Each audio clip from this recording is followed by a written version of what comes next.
अशोक गहलोत की सरकार नहीं बनेगी।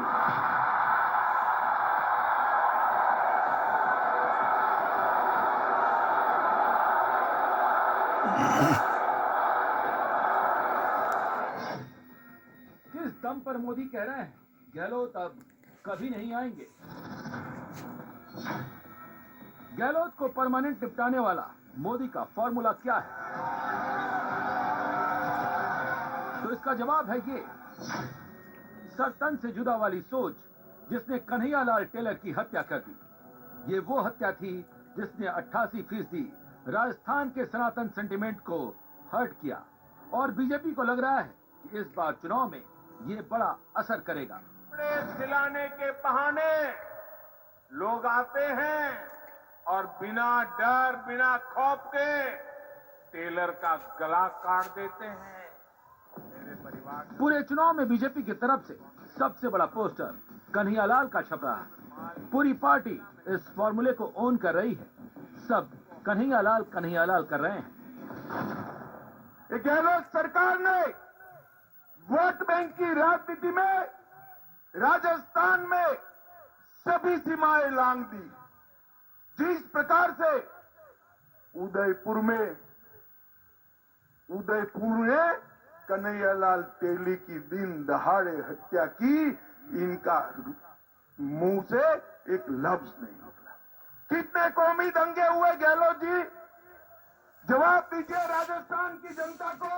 वोट बैंक की लालच में आज की खबर से खबरदार करेगा पीएफआई वाले देश भर में चुपचाप बैठे रहते हैं। सुन्नी सूफी किसी की हिम्मत नहीं है सनातनी निकलने की, और कोटा में वो रैली निकालने की हिम्मत करते हैं। जमात का अभियान।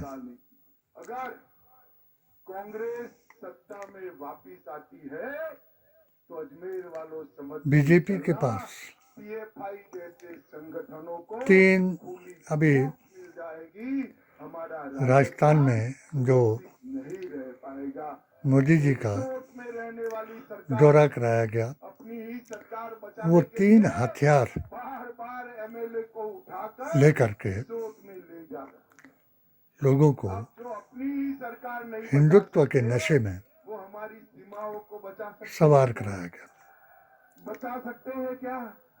नंबर भाइयों 1 बहनों, मैं आज कहने आया हराम हूं, और हलाल कांग्रेस पार्टी ने यूपी से चला। की राजनीति की इनके हाथ। नंबर 3 पूरी पार्टी जान रही है नंबर 2 राजस्थान में कन्हैयालाल सनातन को जगाने वाला फार्मूला अगर चल गया, राजस्थान में चलाया, जीत का आंकड़ा आसानी से और पार हो गया।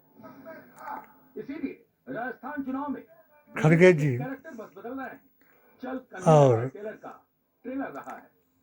कैसे कन्हैयालाल साहू की दवा करके हत्या की, राहुल जी का कैसे किया, और सरकार लोगों से सवाल। मैं असम में था, एक दिन सुबह मैंने देखा इनको महंगा पड़ा। कि राजस्थान का उदयपुर में मैं तीनों बातों का लाल जी का हत्या होते हैं। अपने अकीदे और आस्था के मुताबिक को भी सता रहा है। इसीलिए कन्हैयालाल पर जवाब दूं और कांग्रेस के सपोर्टर ये वाला और चिपका रहे हैं। कन्हैयालाल कहते मोदी जी ने बीजेपी से जुड़ा बता रहे हैं। गहलोत धर्म के नाम पर भाषा विज्ञान समझा रहे हैं। बीजेपी पर भड़काने का आरोप। जिस राजस्थान को प्रधानमंत्री का बहुत बड़ा पद होता है महुआ जी और महाराज की गरिमा के अनुरूप उनका का राजस्थान वक्तव्य नहीं, बताया, उनकी सोच नहीं है। क्या क्या वो बोलते तो हैं, हमारी वो एहसास ही नहीं हो रहा होगा। बड़े दबाव फांसी लगा रहे हो, हमारी ये भाषा काम ले रहे हैं योगी जी महाराज। ये कौन सी भाषा हुई है? आस्था और अकीदे के मुताबिक हिंसक ये भाषा काम, पृथ्वीराज चौहान का वॉयलेंस की भाषा काम दे रहे हो, भड़काने वाले भाषा और काम दे रहे हो, जो नहीं होना चाहिए। आप प्यार मोहब्बत से बात करो, जो बात कहनी भी है, आपको कटाक्ष भी करना देवता है, अज्यपाल आरोप भी का लगाने हैं, तो भाषा में कई और शब्द हैं, उनको काम महाकाली आप की भड़का क्यों पूछ रहे लेने हो? वाली शालीनता से पृथ्वीराज की बात माता का करो। मुल्क है। पूरे राजस्थान के लोग लिख गहलोत पर एक तो मोदी ने भविष्यवाणी जहाँ तक और जिस तरह से गहलोत बोल रहे हैं, मोदी जी का इतिहास बहुत डिफेंसिव लग रहा है। है बीजेपी ये अच्छी वो तरह से 6ठी जानती है, शताब्दी का है जितना कन्हैया लाल का नारा गूंजेगा, और जितना जिस मुस्लिम वोट के तुष्टीकरण की बात होगी, इतिहास ने उतना हिंदू वोट पोलराइज होगा। गंगा जमनी तहजीब ने राजस्थान में 88% हिंदू है, मुसलमानों की तादाद सनातन है और इस्लाम ने 9%। समझ सकते हैं अंग्रेजों से राज तो नतीजा क्या होगा। छीना।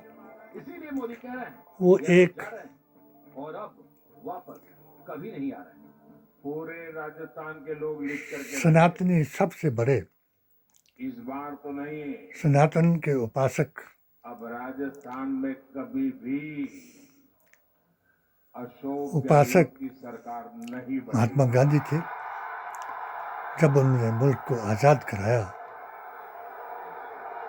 तो बिरला मंदिर में जाकर के अलख जगाया। सब कभी भी नहीं। और मालवीय महाराज की सर्वे संतु सुखमा बोले गए शब्द है और ये का मालवीय शब्द महाराज की धरती से सबको बोला बताया। गया शब्द कभी गलत नहीं है। सर्वधर्म सौहार्द का संविधान बनवाया। जब इस जमात को, कांग्रेस के लोग जो जमात जहां भी सरदार वोट पटेल मांगने ने जा रहे हैं, बैन की थी, वहां उनको वो अब आज़ाद हो गई। एक ही जवाब मिल रहा है। और आज़ाद उनको इतनी आज़ादी मिल गई एक ही जवाब कि मिल वो रहा है। जो 6ठी शताब्दी में मनु महाराज का लोग धार्मिक कहते हैं, इतिहास था, बच्चे बोलते हैं, वही बूढ़े इन्होंने बोलते हैं, बुजुर्ग बोलते चालू हैं, करने की कोशिश की। वृद्ध माताएं बोल रही हैं, महिलाएं कह रही हैं, गहलोत जी, जहाँ तक मैं हराम और हलाल का गहलोत जी, मोदी जी को अर्थ बताऊं कौनी मिले तो वोट जी, वो जो प्रोपेगेंडा गहलोत जी, आपके योगी जी ने चलाया, मिले वोट तो जी। अरशद मदनी जो था, तो ये बात जिस वक्त हमारे अकाबिर बरेलवी ने इनके खिलाफ बच्चों में जैसे फतवा दिलाया, पड़ी है, हर घर फतवे में से भी सब लोग वाकिफ नहीं हैं। और अरशद मदनी तो ये कहते हैं कि हमारे फतवे के अलावा कोई फतवा चलता नहीं। और फतवा क्या था? फतवा हुक्म कुरान है और नबी की जुबान है। नबी का अर्थ गैब को जानने वाला है और सबसे बड़ा गैब जो है वो कुरान की वो आयतें हैं जिन को इकरा यानी पढ़ो के नाम से कुरान उतारा गया।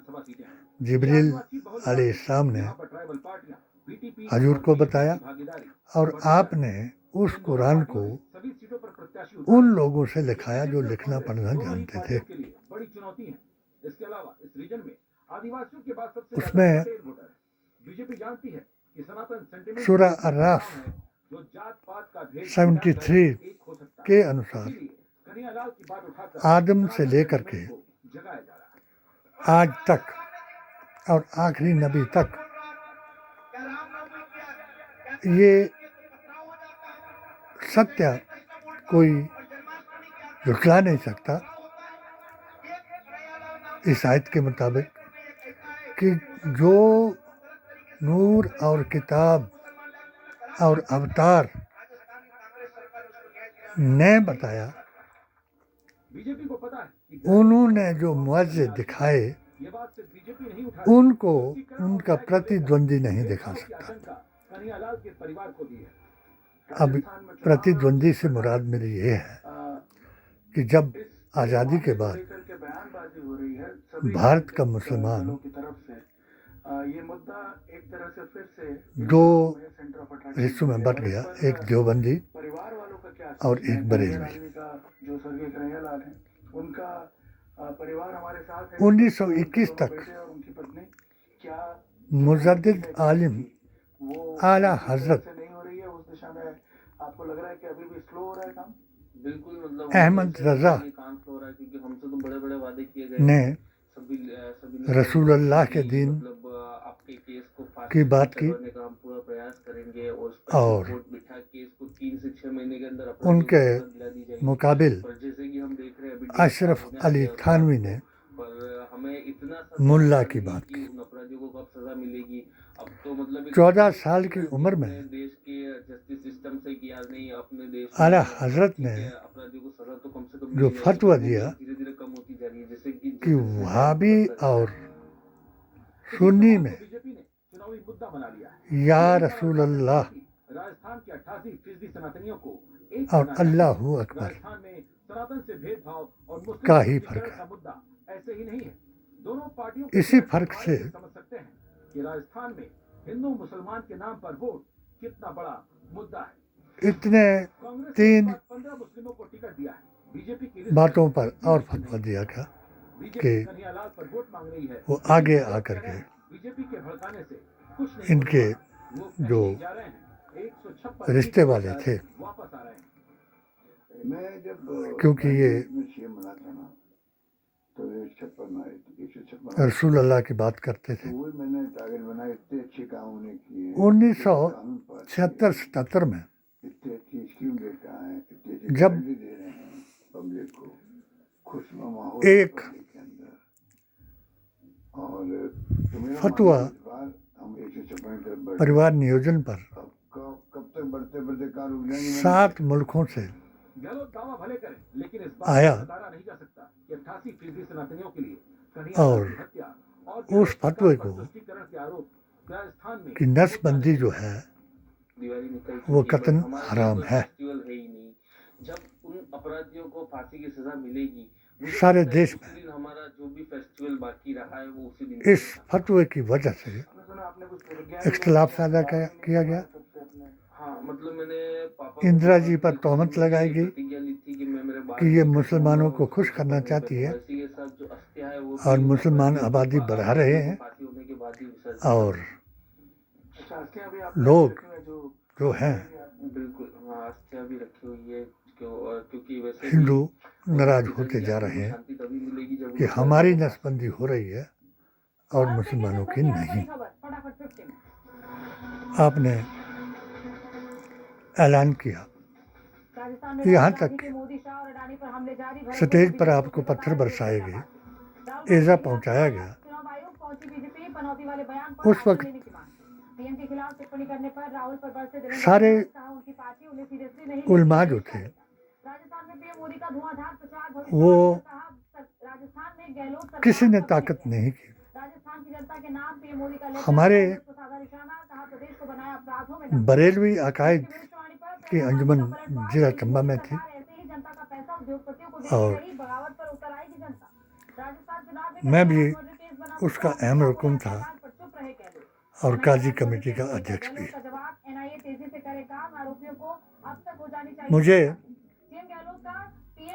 जिला अधिकारी जानते थे कि ये अपने अकीदे की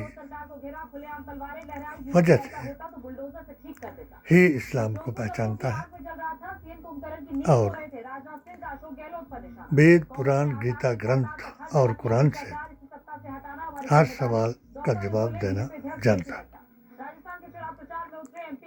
तो मुझे एक डिपार्टमेंट द्वारा मेरे परिवार नियोजन अधिकारी उस वक्त मिश्रा जी थे और DMO डॉक्टर पांडे थे और हमारे BMO डॉक्टर कैलाश थे। डॉक्टर कैलाश ने मुझे कहा कि आप इस्लाम की बात करते हो तो क्या इस्लाम में बच्चे पैदा करना ही सब कुछ है? मैंने कहा ऐसा नहीं है। मैंने एक मौलवी साहिब को, गुलाम मोहम्मद उसका नाम था, बुजुर्ग था और हदीस और कुरान समझता था, पढ़ते तो सब थे मगर वो समझता था। मैंने कहा चाचा आप मुझे बताओ कि इस मसले के बारे में आपको कोई इल्म है? कहा मैंने एक जगह पढ़ा है कि अजल कर लो। मैंने स्टडी की आजकल तो लोग बटन दबा करके नेट पर हर चीज़ ढूंढ लेते हैं गूगल से। उस वक्त तो बड़ी स्टडी करनी पड़ती थी। मैंने 2-3 किताबें जो थी तफसीर, तर्जमा और हदीस मंगाई और उस लफ्ज़ का मायने निकाला, और वो नबी का फरमान था। यानी एक बार हजूर अकरम सल्लल्लाहु अलैहि वसल्लम अपनी मजलिस में बैठे हुए थे और एक गमगीनी की हालत में शख्स उसी मजलिस में बैठा हुआ जमीन की तरफ देख रहा था। यहाँ से इस जमात के, जो मोदी जी की जमात मुसलमानों की है, 2013 से लेकर के मैं आज, अब तो नहीं रही वो, क्योंकि वो हलाल और हराम का जो मसला चला हुआ है वो उस पर भी उनकी मोहर है। अशरफ अली थानवी के जो शागिर्द चले हुए हैं अरशद मदनी की, कि ये हलाल है और ये हराम है। हजूर गैब का इल्म जानते थे और आपने इशारा किया कि उस शख्स को मेरे पास बुला के लाओ। वो शख्स हाजिर हुआ और हजूर के पास बैठ गया। कहा तुम ऐसे गमगीन क्यों? कहा हजूर मैं गरीब आदमी। तो कहा गरीबी मैं तो दीन आया है, गरीबों के लिए तो दीन आया है। यूसीसी जिसको आज ये कह रहे हैं, तो यूसीसी के लिए तो दीन आया। आप ये बताओ कि क्या है आपका? उसने कहा कि मेरे 13 बच्चे हैं और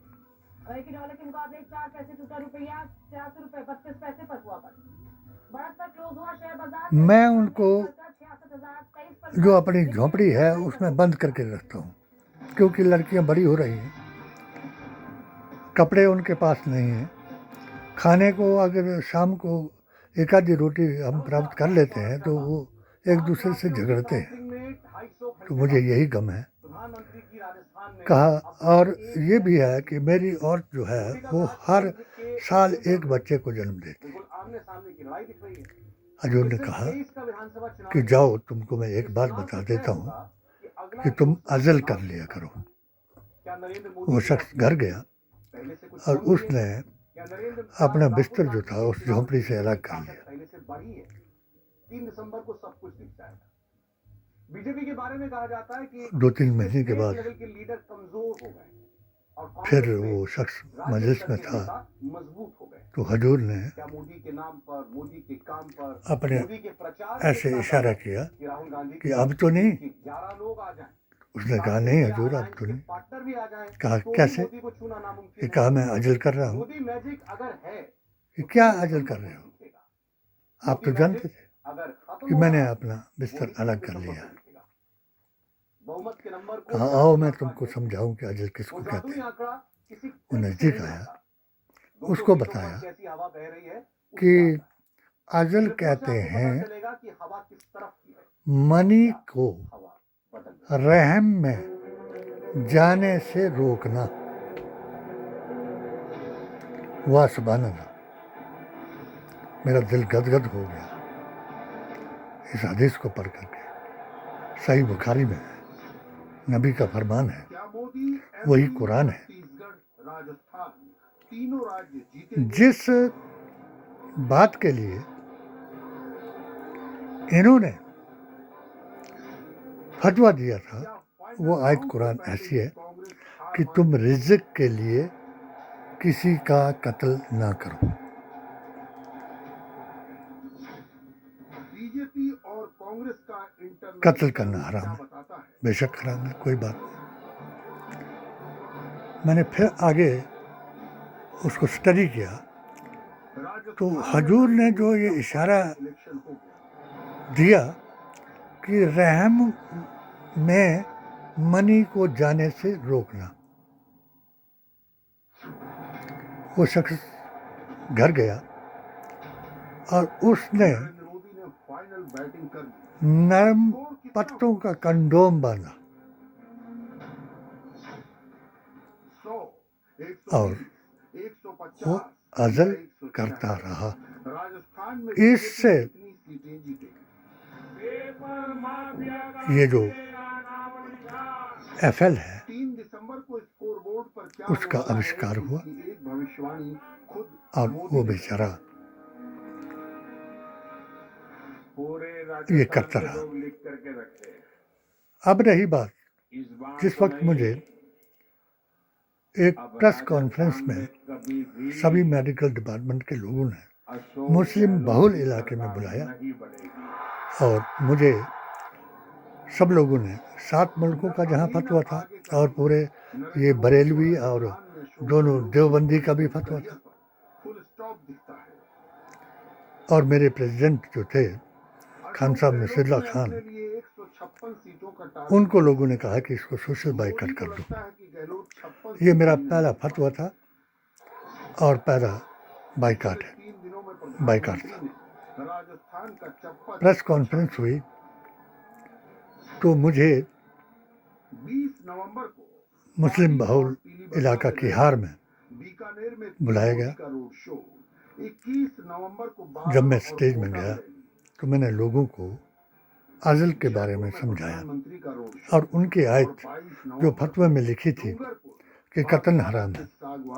मैंने सवाल किया कि सबसे पहले 5 बड़ी रैलियां और 2 विशाल रोड तो कत्ल से मुराद है, कत्ल होता है जिंदे का, दिखा है जब पैदा ही नहीं हुआ कि राजस्थान तो उसका कत्ल हम कैसे कर सकते हैं? पढ़ने से निकल जाएगा। जादूगर जोर तो बहुत लगा रहे हैं लेकिन उनसे ना हो पाए। लोगों ने, बहुत से लोगों को यकीन आ गया कि जहां भी वोट मांगे जा रहे हैं वहां उनको इतना यकीन आ गया कि जो कुछ इसने कहा, अपनी अपनी किताबें सबने चेक की, यार बात तो सही है, इसमें तो कोई दो राय नहीं। इसने हदीस पेश की, उन्होंने प्रेसिडेंट साहब को बता दिया कि भाई जो तुमने इसको बाइकाट का फतवा दिया है तो और ये कहता है कि मेरे साथ बहस करो। उन्होंने मुझे बुला लिया। वो DC ऑफिस में काम करते थे, DRA, और मैं DS से था, district store keeper medical department में। और हमको जो अंजुमन थी, अनपढ़ों की अंजुमन हुआ करती थी, और DC साहब ने ही हमको परमिशन दिलाई थी कि सरकारी कर्मचारी धार्मिक संस्थाओं का अध्यक्ष बन सकता है अपने धर्म के मुताबिक, यानी ब्राह्मणों का अध्यक्ष ब्राह्मण, राजपूतों का अध्यक्ष राजपूत, आर्यों का अध्यक्ष आर्य, ये बन सकता है। तो तब हमने ये अंजुमन बरेलवी के अकायद के ऊपर बनाई थी। 1995 में इसका गठन हुआ। बाद में इसको ये जो तबलीग जमात थी इनसे मुकाबला करके इनको मस्जिद से बाहर कर दिया और हमने अपने अकायद के इमाम वहाँ बिठाए।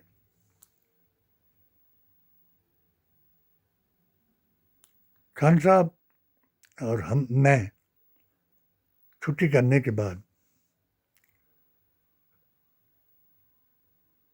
कहा मेरे घर में चलो, राजपुरा जहाँ हमारा इदारा जिसको हमने चालू किया था तो वहाँ चले गए। बहस हुई, किताबें निकाली गई और खान साहब हैरान हो गए कि यार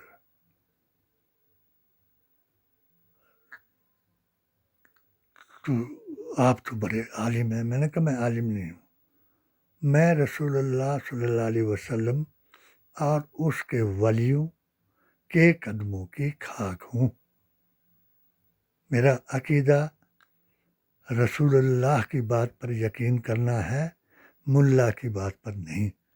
तुमने जो मुझे बाइकाट का फैसला दिया था वो मुल्ला की बात पर था और मैं जिस पर अडिग हूँ वो रसूलुल्लाह की बात। कहा मुझे इसकी तफसीर बताओ, कैसे आप इसको साबित किया आपने? मैंने कहा हमारे यहाँ मक्की बीजी जाती है तो एक जिसको बकरी या उसकी खाल में वो बीज डाल के रखते हैं और हम एक हाथ से बीज निकालते हैं और उसको बीजते जाते हैं। अब मैंने कहा बीज डाला, तो ये साइंस भी आपने पढ़ी हुई है, मैं भी साइंस पढ़ी हुई है, आप अंग्रेजी भी जानते हो, मैं भी जानता हूँ, आप कानून को भी जानते हो, मैं भी थोड़ा बहुत पहचानता हूँ कानून। तो वो बीज डाला, एक ने अपने खेत में बीज डाला और दूसरे ने वो जो खलड़ू था, जो थैली थी बीज की, वो उसमें उसके साथ हाथ छूता, लगाता और खाली हाथ वैसे ही करता जाता जैसा वो बीज डालने वाला करता था। अब उसके 6-7 दिन के बाद उसकी मक्की पैदा हो गई, और जिसने नहीं बीजा था, जिसने खल्लू के ऊपर वो लगाया हुआ था, तो उसके तो नहीं बीज पैदा हुई।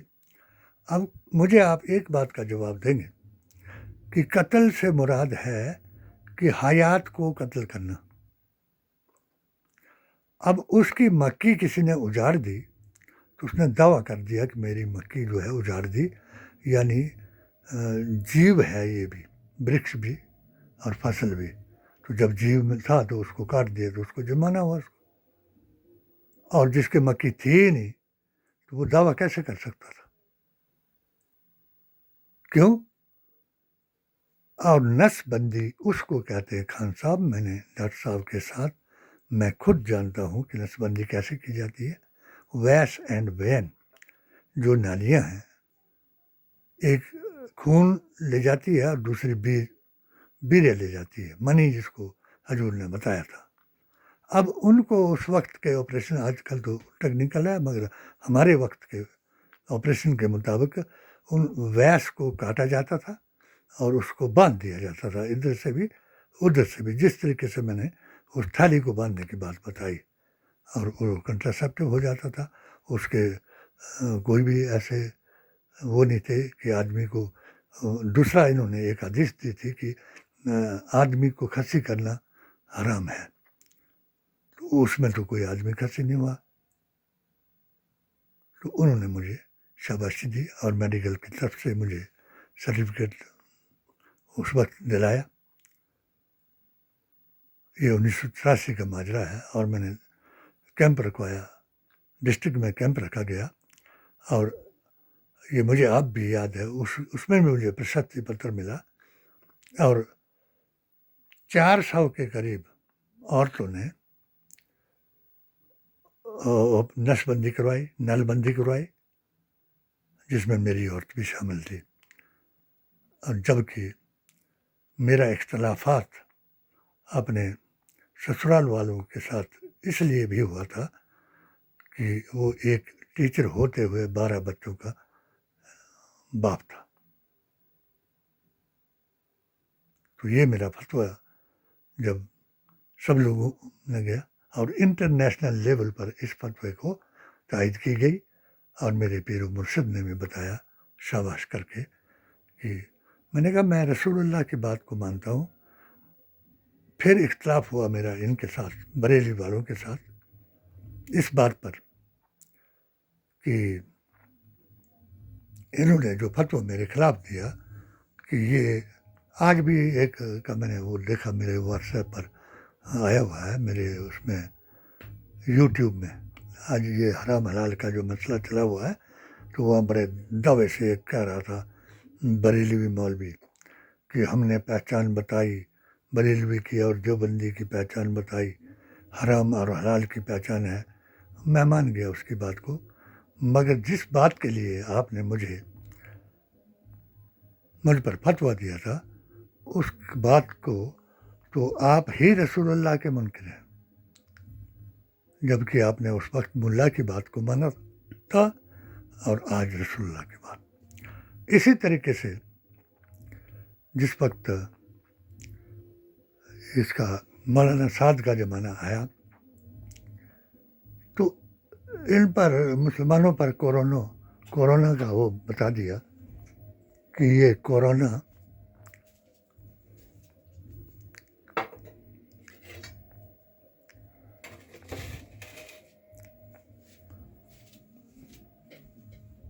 फैलाने वाले हैं, ये थाल चाटने वाले हैं। तो हमने भी फतवा दिया कि ये वही है कि जिनको जो मुल्ला के दीन को मानते हैं और रसूलुल्लाह के दीन को नहीं मानते। और मेरी दुश्मनी ज़्यादा बढ़ गई इस इलाके में कि मेरे को सीबीआई ऑफिसर ने पूछा कि आपके इलाके से कौन कौन लोग जो थे वो दिल्ली मौलाना साद की जमात में शामिल थे। मैंने सही जवाब दिया, रसूलुल्लाह के दीन से दिया कि ना मैं इनके हाथ का जिबा किया हुआ खाता हूँ, ना मैं इनके साथ रिश्ता करता हूँ, ना मैं इनकी इमामत करता हूँ। आप इस बात के लिए इनके इमाम को पूछें। उन्होंने उनके इमाम बुलाए, उनको पूछा और मेरे खिलाफ इन्होंने मोदी जी को ये लिखा कि ये आपको भी हमारे जैसा बताता है और हमको काफिर बताता है, क्योंकि ये अपने बापों को काफिर कहते हैं। तो मैंने तो इनको भी जवाब दिया, आचार्यों को जवाब दिया कि मैं तो अपने बापों को कभी काफिर नहीं कहता। जो गैर मजहब को काफिर कहता है वो अपने बापों को काफिर कहता है। मैं तो अपने आप को रामचंद्र का वंशज मानता हूँ, क्योंकि जो भंग शराब उड़ाता है, मीट मच्छी खाता है, वो सनातनी हो नहीं सकता। तो मैं तो सनातनी हूँ और मैं वो सनातनी हूँ कि जो करबला के मैदान में जिसने कहा और उसके बयान पर मैंने कहा, ना की ना अहल की इक्तदा, सर सजदे में कटा दिया, इसी को कहते हैं शेख अकीदा, जो इमाम हुसैन ने बता दिया। तो मैं आज भी बता दूं कि मोदी जी, जिन लोगों ने हलाल हराम का चलाया उसमें भी आप मात खाओगे, क्योंकि हम तो पहले ही हराम समझते थे जिस पर अरशद मदनी की जमात की मोहर लगी हो या उनका जबिया किया हो। नंबर 2, जो कन्हैया की बात आप कर रहे हो, तो कन्हैया को मैं उसको सर्वश्रेष्ठ मुख्यमंत्री मानता हूँ, जिसके ऊपर आप लोग इल्ज़ाम लगा रहे हैं कि वो हिंदू विरोधी है। तो कन्हैया के परिवार के 2 सदस्यों को उसने नौकरी दी, 50-50 लाख दिया। अब रही बात कि जिस बात को आपने मूर्खों का, जिस शख्स को आपने मूर्खों का सरदार का कहा, तो हम भी उसको कहते थे। हमने भी उसको बहुत बार समझाया कि अपनी ज़बान पर कंट्रोल कर लिया करो, क्योंकि आप जिन शब्दों का प्रयोग करते हो तो वो शब्द इनका काम है प्रयोग करना, जो हिंदू मुसलमान कराते हैं, जो लड़ाते हैं। गाली, अब आज खड़गे जी पर भी आपने गाली का इल्ज़ाम लगाया और राहुल जी पर भी लगाया। तो ये किसी धर्म में भी देख लो आप, ये कोई गाली नहीं है। चोर को अगर चोर कहा जाए, ये हमारे अकीदे का सबसे बड़ा जो बरेलवी और इसमें देवबंदी में फ़र्क हुआ तो इसी बात से हुआ। पीराने पीर जनाब दस्तगीर, जिनकी मैंने बात की कि हम जानते हैं राजस्थान की हिस्ट्री में पृथ्वीराज की माँ महाकाली थी। उन्होंने कहा कि ये फ़कीर हैं, इनकी बेअदबी ना करना।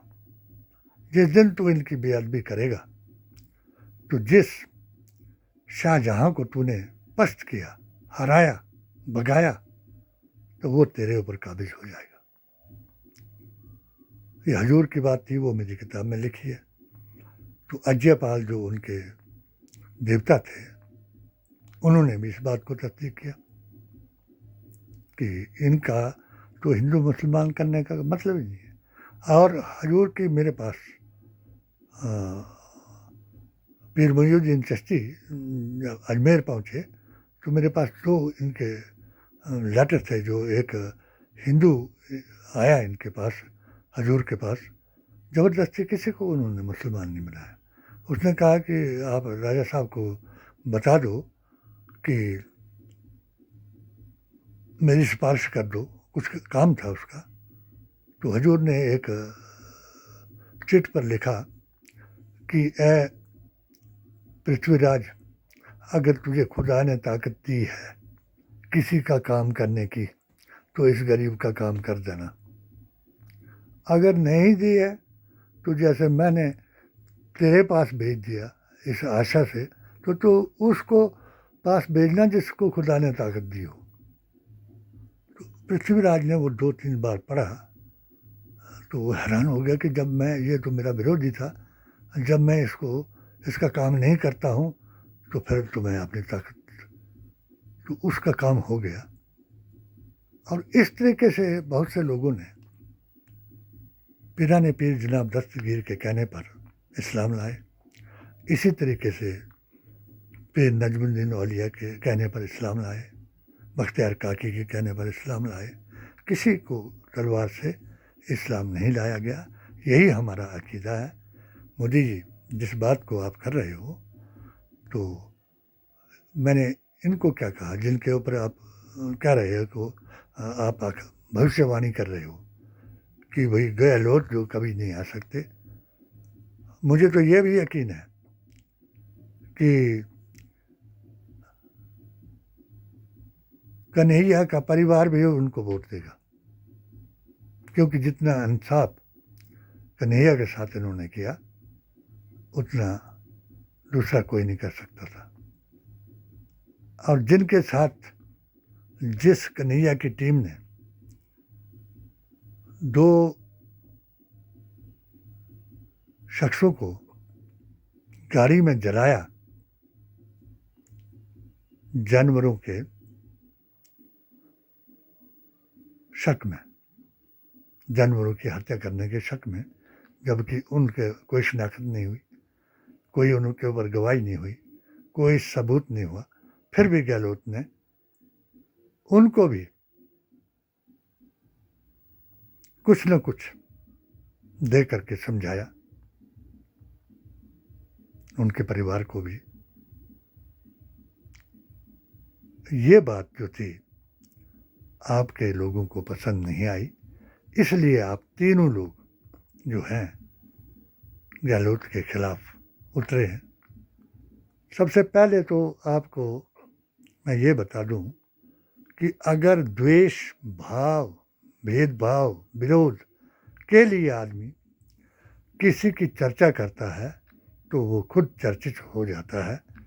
हमें यकीन है जो हमारा मिशन चला हुआ है, हमने छत्तीसगढ़ में भी रानी साहिबा को, उनका मायका वहाँ है, तो अपने दाता जमाल शाह की राजाओं के प्रति जो उन्होंने कुर्बानी दी थी, इनके दादा ससुर के बाप के बदले, राजा चढ़ सिंह के बदले, तो वो उस साईं जमाल शाह की जिक्र करते हुए रानी साहिबा से मैंने निवेदन किया कि आप वहाँ जाएंगे, हमारे मिशन के लोग वहाँ मिलेंगे कि जो औलिया, अज़मत औलिया की के लिए अपना सारा मिशन चलाए हुए हमारा अकीदा है।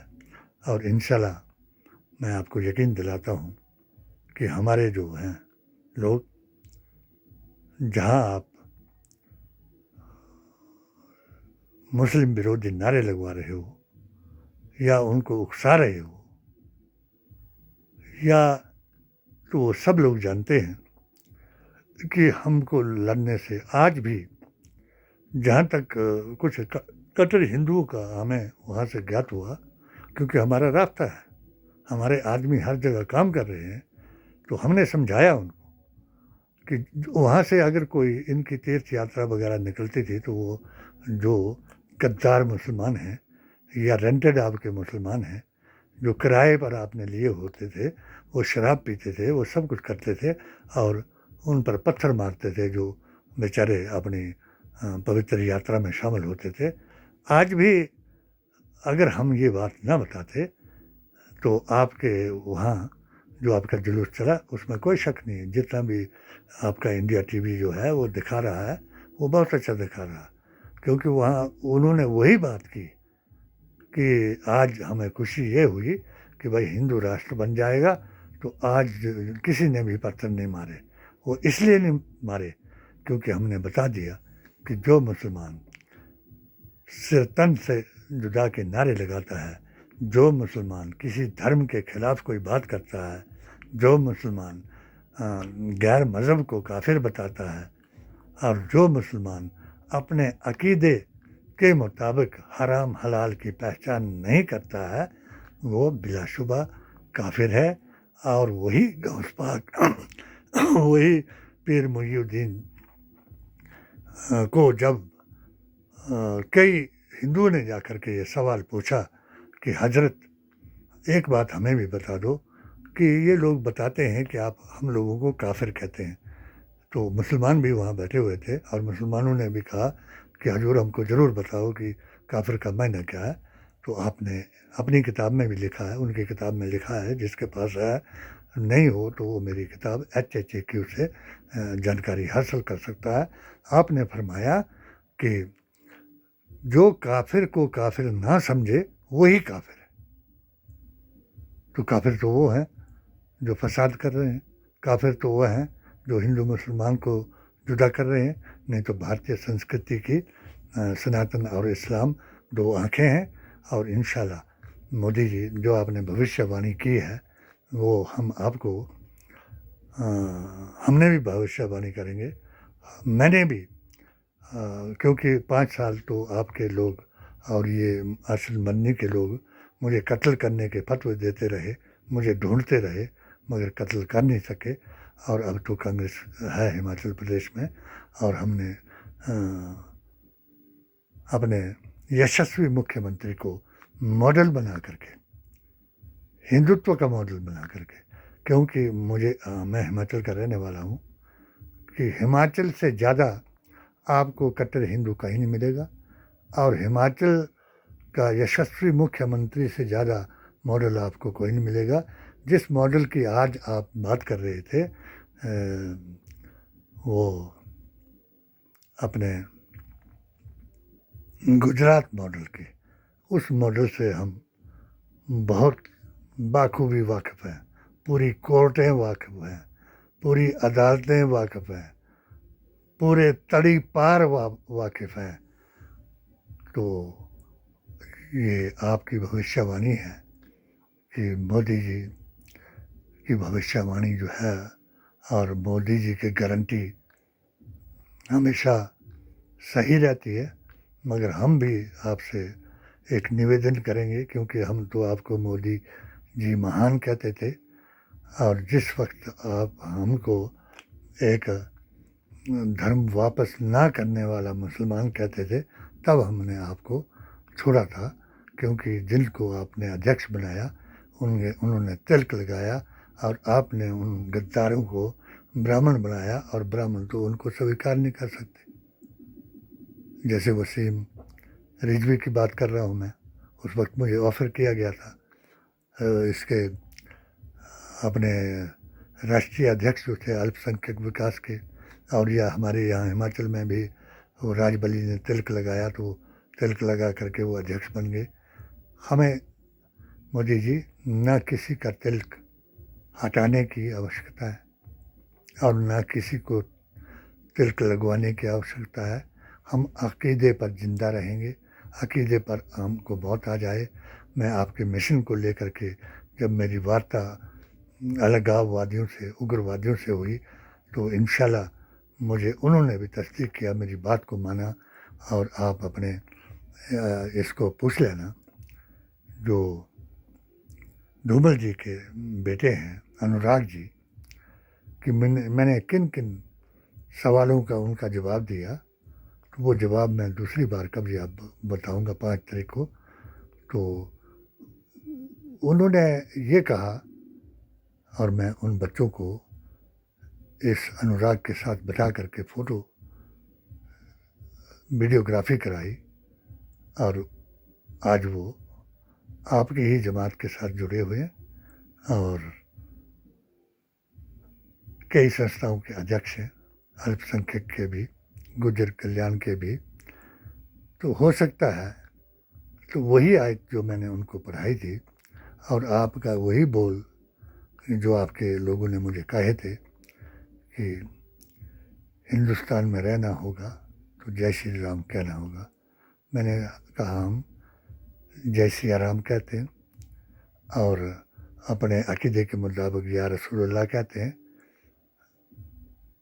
जय सिया राम कहने वाला सनातनी है और अल्लाहू अकबर जो कहते हैं वो आपके थे और अब वो भी आपके नहीं रहेंगे, क्योंकि जो आपने हलाल का, कन्हैया लाल का और खड़गे और उस तपस्वी का जिसने दुनिया को बदल दिया और पप्पू से जो तपस्वी बन गया, तो अभी आप कभी भी इनकी बुराई करने के बजाय आप आईने में अपना चेहरा ज़रूर देख लिया करो कि आपके दिल में क्या है और आपकी ज़ुबान पर क्या है।